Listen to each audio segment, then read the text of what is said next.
आदाब नमस्कार, मैं हूं अजर और आप देख रहे हैं मंथन टुडे। बिहार के पंचायती राज विभाग में पंचायत सचिवों के तबादले की सूची अब सवालों के घेरे में है। आरोप है कि ट्रांसफर लिस्ट में ऐसा नाम शामिल किया गया जिनके बारे में पंचायत सचिव संघ का दावा है कि वे बिहार में पंचायत सचिव के पद पर कार्यरत ही नहीं है। इतना ही नहीं, मृतक इस्तीफा दे चुके और निलंबित कर्मचारियों के नाम भी सूची में होने का आरोप लगाया गया है।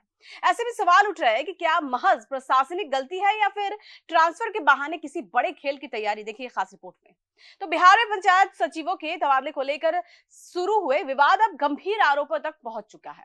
पंचायती राज विभाग को कुल 2248 पंचायत सचिव का तबादला करना है। इसमें आपको बताया कि 1645 कर्मचारियों का ट्रांसफर किया जा चुका है, जबकि करीब 600 तबादले अभी बाकी बताए जा रहे हैं। लेकिन इसी बीच सामने आए 3 नामों ने पूरी प्रक्रिया पर सवाल खड़ा कर दिया है कि पंचायत सचिव संघ का दावा है कि ट्रांसफर सूची में शामिल 3 ऐसे नाम हैं जिनके नाम का पंचायत सचिव पूरे बिहार में कहीं कार्यरत नहीं है।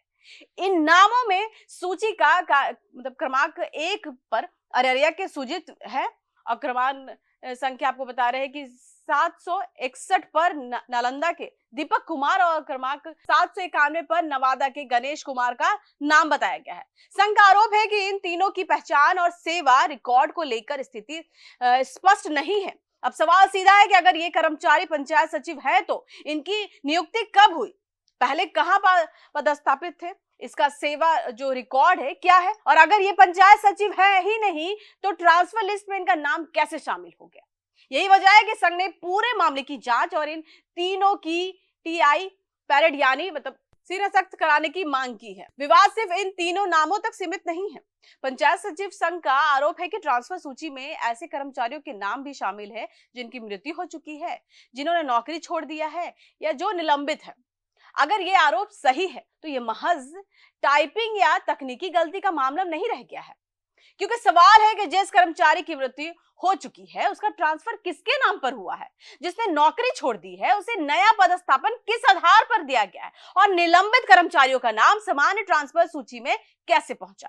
इसके साथ ही संघ ने तबादले की वरीयता और दूरी से जुड़ी नियमों की अनदेखी का भी आरोप लगाया है। संघ का कहना है कि गंभीर बीमारी से जूझ रहे कर्मचारियों और जरूरतमंद महिला कर्मियों को भी मतलब उनको नजदीक का प्राथमिकता देनी चाहिए पोस्टिंग का। यानी एक तरफ वर्षों से सेवा दे रहे कर्मचारी और अपने तबादले का इंतजार कर रहे हैं, तो वहीं दूसरी तरफ ऐसा नाम सूची में नजर आ रहा है जिनकी पहचान और सेवा स्थिति पर भी सवाल उठ रहे हैं। मामले को लेकर पंचायत सचिव संघ के अध्यक्ष वीरेंद्र कुमार ने मुख्यमंत्री सम्राट चौधरी को पत्र लिखकर जांच की मांग की है। संघ चाहते हैं कि विभाग सार्वजनिक तौर पर बताया गया कि विवादित तीनों नामों की नियुक्ति कब हुई, वे पहले कहां तैनात थे और उनका पूरा सेवा रिकॉर्ड क्या है। संघ ने 2 सितंबर तक जांच नहीं होने पर हाईकोर्ट का रुख करने और आपराधिक मामला दर्ज कराने की प्रक्रिया शुरू करने की चेतावनी भी दी है। यह मामला इसलिए भी अहम है क्योंकि बिहार में पंचायत के पुनर्गठन और परिसीमन की प्रक्रिया चल रही है। राज्य में पंचायतों की सीमाएं के नए सिरे से निर्धारण में पंचायत सचिवों की भूमिका बेहद महत्वपूर्ण होती है। गांव से जुड़ी जानकारी, पंचायत स्तर की रिपोर्ट और प्रशासनिक प्रक्रिया में पंचायत सचिव अहम कड़ी माने जाते हैं। ऐसे में अगर बड़ी संख्या में पंचायत सचिवों के तबादले में ही गड़बड़ी के आरोप लग रहे हैं तो सवाल सिर्फ कर्मचारियों की पोस्टिंग तक सीमित नहीं रह गए। पटना से उठे ये सवाल अब सीधे पंचायती राज विभाग की ट्रांसफर प्रक्रिया पर पहुंच गया है। सवाल यह है कि ये विवादित नाम सिर्फ प्रशासनिक चूक का मतलब नतीजा है या फिर इसके पीछे कोई बड़ा अनियमितता है।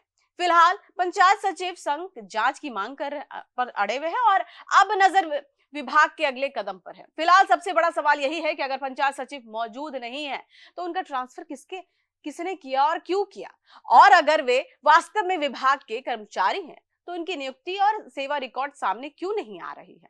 इन आरोपों की स्वतंत्र पुष्टि और विभाग की आधिकारिक प्रक्रिया सामने आना अभी बाकी है, लेकिन इतना तय है कि 2248 पंचायत सचिवों की ट्रांसफर प्रक्रिया अब सिर्फ प्रशासनिक आदेश नहीं बल्कि जांच और जवाबदेही का बड़ा मुद्दा बन चुका है। चलिए फिलहाल के इतना ही। देश विदेश की ताजा खबरों को देखने के लिए देखते रहिए मंथन टुडे। अगर आपने हमारे चैनल को सब्सक्राइब नहीं किया तो अभी करें, लाइक करें, शेयर करें, फॉलो करें और ऐसी निष्पक्ष पत्रकारिता देखना तो देखते रहिए मंथन टुडे। शुक्रिया।